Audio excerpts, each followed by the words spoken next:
நான் நம்புகிறேன் சிலர் மாமிசத்தோடு நீங்கள் யுத்தம் பண்ணலாம், சிலர் அந்தகார லோகாதிபதிகளோடு யுத்தம் பண்ணலாம், சிலர் வீட்டுக்கு அருகாமையில் இருக்கிறவர்களோட யுத்தம் பண்ணலாம், சிலர் வேலை ஸ்தலத்திலே யுத்தம் பண்ணலாம். எங்கேயோ ஒரு இடத்துல உங்களுக்கு ஒரு யுத்தம் நடந்து கொண்டிருக்கலாம். ஆனால் ஆண்டவர் இந்த மாதம் வாக்கு கொடுக்கிறார், அந்த யுத்தத்தை அவர் கையிலே எடுப்பேன் என்று வாக்கு கொடுக்கிறார். நான் உனக்காக அந்த யுத்தத்தை கையிலே எடுத்து, இனி யுத்தம் உங்களுடையது அல்ல, இனி யுத்தம் நீங்கள் செய்ய வேண்டியதில்லை.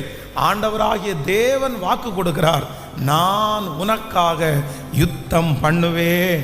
நம்முடைய தேவனாகிய கர்த்தர் எந்த இடத்திலையும் அவர் தோற்று போன தேவன் அல்ல. அவர் எங்கேயுமே தோற்று போகவில்லை. வேதம் சொல்லுகிறது, அவர் யுத்தத்திலே வல்லவர், அவர் யுத்தத்திலே ஜெய கொடியை நமக்காக நிறுத்துகிறவர். நான் நம்புகிறேன் இதுவரையிலும் உங்களுக்காக